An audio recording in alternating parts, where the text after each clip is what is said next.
Insights, solutions, and networking all come together at RSA Conference. Join a global cybersecurity community at rsaconference.com/ITSP Mag 24.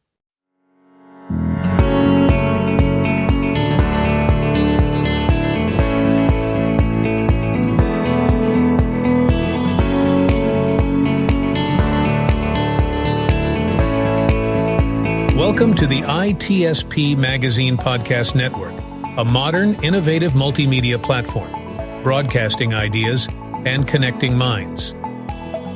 Every company has a story to tell, from the small startup to the large enterprise, and everything in between. This is one of them. We hope you enjoy this brand story conversation.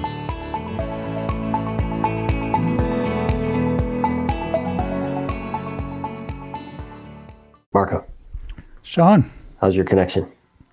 Connection is great. I'm on a browser. Is it traveling underseas across over to, I don't know, Singapore maybe? This line?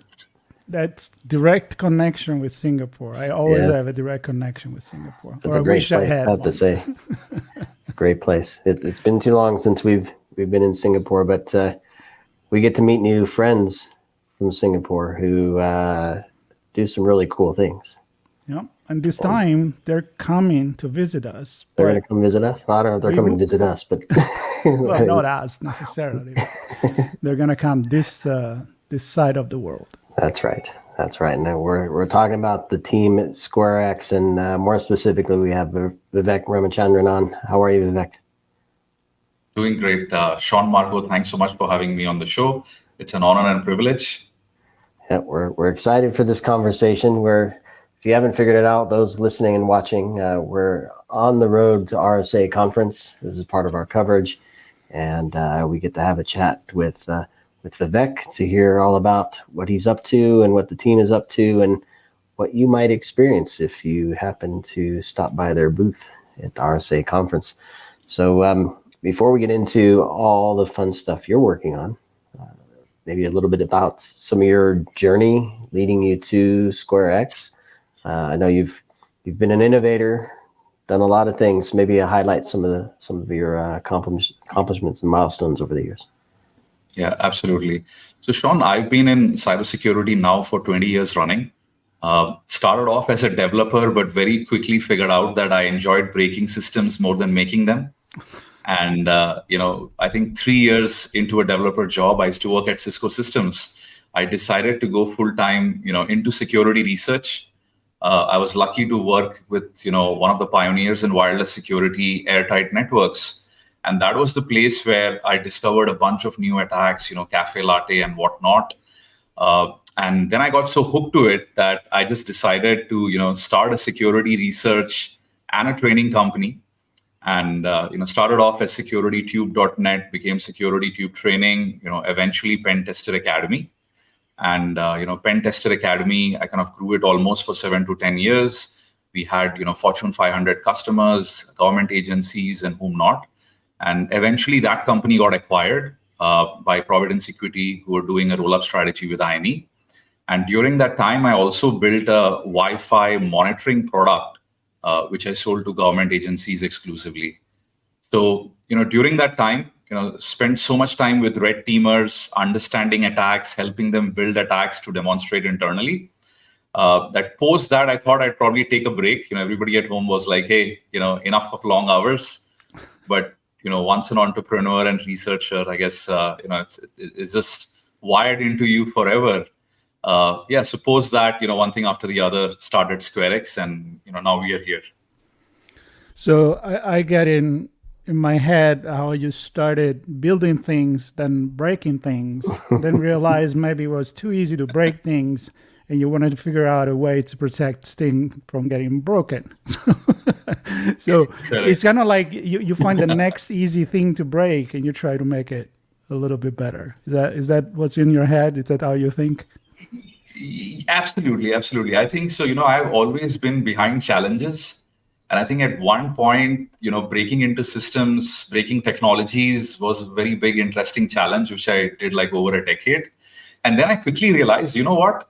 actually the defender's job is really way more difficult, because the attacker only has to win once, the defender has to win always, right? So mathematically, really, if you went on the defender's side and started building products, that is a way steeper curve and a way more difficult challenge. So I said, okay, why not just change my hat, black to white to blue, whatever you want to call it, and and then try to see how it feels on the other side.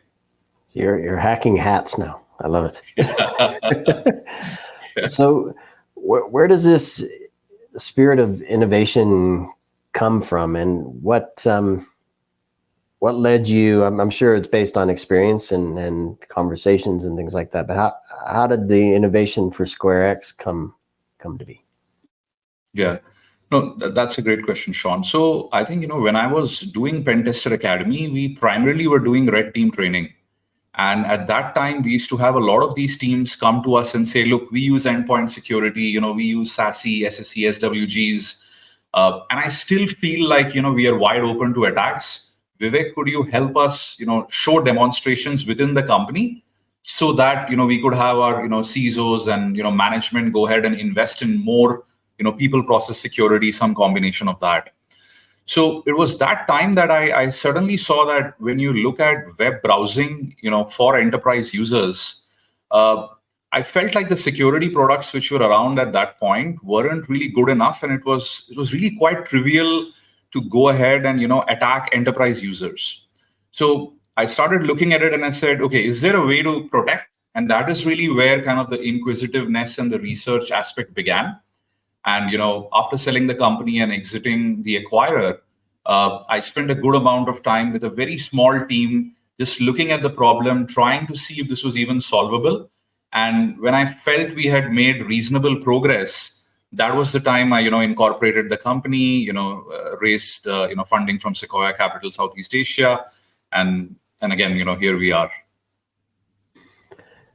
Well, it's good to validate what you're looking at. Of course, that helps. Certainly not just raise funds, but actually acquire customers, and then ultimately the outcome help them, right? If you have the good input from them.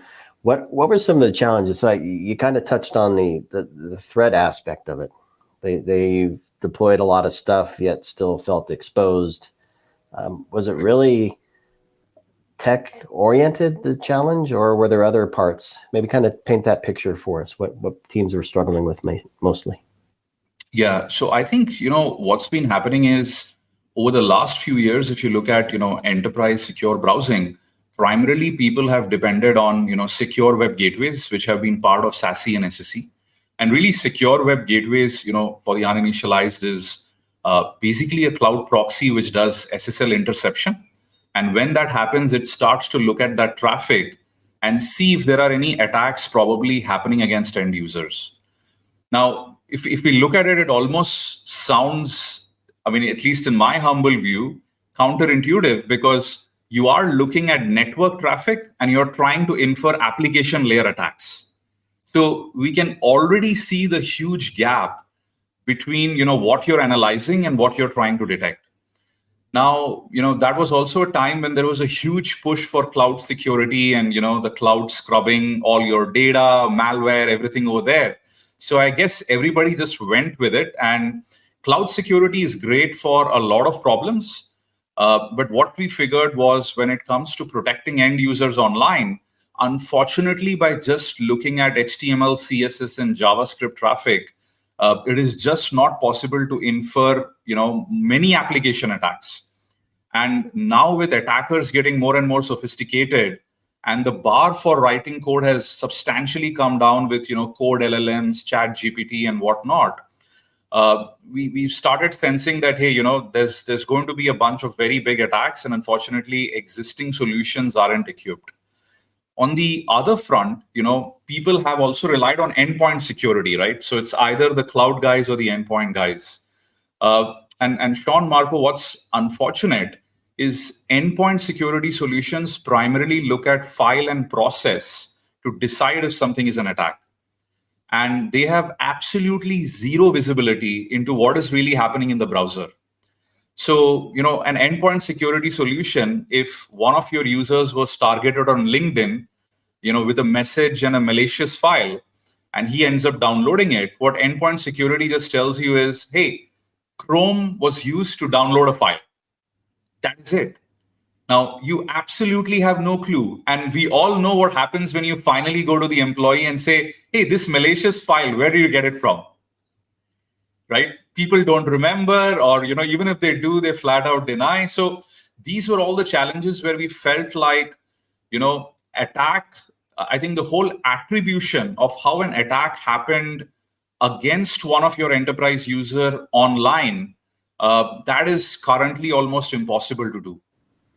And that is a very big challenge that enterprises face. It's almost hard to believe that we haven't thought about that earlier. Because I'm thinking a metaphor to say, usually said, cars, security, one thing and another. And the only thing that comes in my mind is the browser. It kept coming back in my mind. The browser, that's where everything happened. That's the way you get the social engineer. That's where you get access to your email. That's what it's, Sometimes you have to look at the things that are more obvious, I guess, and we don't. Exactly. And Marco, my hypothesis there is what happened is in between, there was such a massive push to the cloud that people just stopped thinking about things running on the endpoint and felt like, the cloud is going to do its job. We are going to filter everything that goes in and out from these endpoints, and that is good enough. Absolutely forgetting that there are entire attacks which can just live and die within the browser. I mean, you don't need to now download a piece of malware which steals credentials by installing on the host.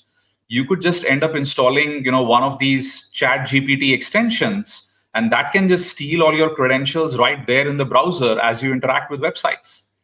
And, this is something endpoint security, the SWGs absolutely won't have any inkling about. And let's not forget that even if it looks like an app sitting on the desk endpoint, it could very well be a very small client that's hosting a browser, right? And it's basically just a browser wrapped in a client and piece. And so all the same things are fair game in those environments as well. Absolutely. And you're absolutely right, because what's been happening is everything has just become a thin client to a backend web API, right? So progressive web apps, when you install them, seems like a local application, but really all it is doing is talking over APIs to the backend. And literally everything is webified now, right? Like, with SaaS and all of that. I actually, apart from the browser and maybe Outlook, I don't remember any other application that people use on an ongoing basis, which is probably installed on the computer. Interesting. So let's go to what is about to happen. So we're telling a story now, which is pre-event. Well, I'm going to unveil that we will tell another story when we're there. We're going to sit down with you. Actually, Sean is going to do that on Broadcast Alley. So we're going to get maybe a little bit deeper into this conversation. So what I want to use this for is to, first of all, invite people to come and visit SquareX at the booth. And so a little teaser on what people can do there, who they're going to find. I know you're coming with the team and you have a booth. So how are you going to welcome everybody interested in learning what you guys do? Yeah, absolutely. I mean, we're going to welcome everybody with open arms. The whole team is flying down. We couldn't be more excited. So we've been working very, very hard for the last 1.5 years on solving this problem. Many challenges. The browser itself was never meant to carry a security product. So a lot of tribal knowledge and all of that gained along the way. And at the booth, Marco, what we plan to do is allow people to come in, test drive the product live. So, this isn't going to be just a dummy enterprise portal where you just make a few clicks, no staged data. We will literally give you a laptop, allow you to simulate attacks, and we will show you live how SquareX is able to detect all of that and, show you all of those insights, attack graphs and whatnot. Apart from that, I guess, for CISOs or heads of security who love what they see at the booth and would want to sign up for a pilot, we can immediately sign you up right there and post call and post RSA, sit down with you, run your broader teams through, how we could go about the process. So yeah, I mean, super excited to get to interact with the whole industry at RSA. Yeah, and what's the booth number, Vivek? 3. Oh yeah, I forgot the most important piece of information. Where they find you? I mean, yeah, RSA isn't a place you want to wander around searching for SquareX, right? So we are booth 336, Moscone Center South. And you should be able to reach us. And if you want to set up a time, we're going to be posting, a link on all of our social media channels later today. And you can even book an appointment, or you could just, walk in whenever you get time. Perfect. And of course, we'll include links to your site and links to your directory page, so everybody can grab those links where you'll be and watch and listen to all the stories that we share from you as well. I'm excited, Vivek, for our deeper conversation. Marco stopped me. You could tell I was gonna head down and get into all the fun nitty-gritty stuff. That's for you to do with people on the show floor. They need to come see you. And at the end of the day, Wednesday, 4:30 local time there, you and I get to sit down in Broadcast Alley. We're in Moscone North at the entrance to Expo Hall there, just at the bottom of the escalators. So if people want to come by and say hi and wave at us and hear what we have to talk about while we're doing it, I would encourage everybody to do that. And of course, the main thing is to meet Vivek in person there as well. So we're going to get into... You know what, Sean? I'm going to give you one more question. How about that? Yeah, I know you love that. I want to change the game here. You're going to change it. Go for it. All right. I think we'll cover more of this. Let's tease when we talk next time. But let's tease one scenario in one sector that you think is worth highlighting now, where teams are struggling with this and SquareX can really produce a nice outcome for them. Yeah, and I could give you a very simple case study in the sense that, so people can visualize the attack itself. And this is something, we recently helped someone with. So imagine that, you have a big sales team, and sales teams are always hunting for, more prospects. But now an attacker ends up sending an attachment, on LinkedIn direct messages to a bunch of your sales guys saying, hey, open up the document and, this has all the details about, what we need. Now, can you imagine a single sales guy in the whole world who wouldn't enthusiastically just download it and try to open it up, right? And this happened, and they were lucky that endpoint security was able to figure out that there was something malicious. But unfortunately, after that, no sales guy seemed to have any recollection of what happened. And this is really where, because they deployed SquareX, it was very easy for them to go through this entire attack graph. And we literally show you a live video of how the whole attack happened, because we can reconstruct that. So this is a little bit of a teaser, is if you wanted to look at this specific use case and a lot of these, which have been obscured so far from the enterprise team's visibility, come down, we'll show you some really amazing things which will blow your mind. Yeah. Very cool. Great example. So we're gonna uncover more of those scenarios and use cases, and I think I also want to get into, I love having this conversation as well. Security programs are broad, and I want to understand how SquareX fits into the bigger picture from a deployment and management and monitoring and reporting and response. And so we're going to get into all that when we talk next time as well. And so that's on Wednesday. You're going to be there all week at RSA conference. I don't think we should give any more secrets away, Marco. No, we're done. I think people at this point are going to be very intrigued by this conversation, and I think there is a lot of question mark that people can try to get an answer, and that's going to happen by listening to our next conversation and coming to the booth and visit you and your team. So I'm going to invite everybody to do so.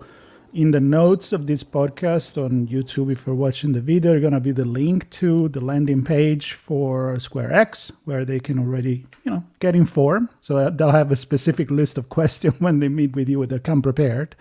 And we're going to keep going with other coverage, other conversation before the event. And of course, during the event, I know I looked at our agenda. It's pretty busy. So get ready for a lot of content. Exactly. And the one thing I'll point out as we close here is that I can have 100 conversations, and it's the one that you have, listener, has with Vivek that's really going to matter, because every company is different. Hopefully this gives you a sneak peek. Our next conversation, we'll get into more general operations. We'll kind of give you a broader view, and then it's really about connecting with Vivek and having your own conversation as well. So Vivek, thanks for sharing the story with us. We look forward to seeing you in San Francisco. Safe journey for you and the team, and appreciate you being on ITSP Magazine. Yeah, thanks so much, Sean, Marco, for taking the time. Me and the team, we really appreciate it. And yeah, super excited to be on the live show, face to face, literally 10 days from now. I know. Yeah, and it's there. Yeah, right there. Thank you so much. It's happening. Thank you. All right. Thanks, everybody. Stay tuned. We'll see you in San Francisco. Insights, solutions, and networking all come together at RSA Conference. Join a global cybersecurity community at rsaconference.com/ITSP Mag 24.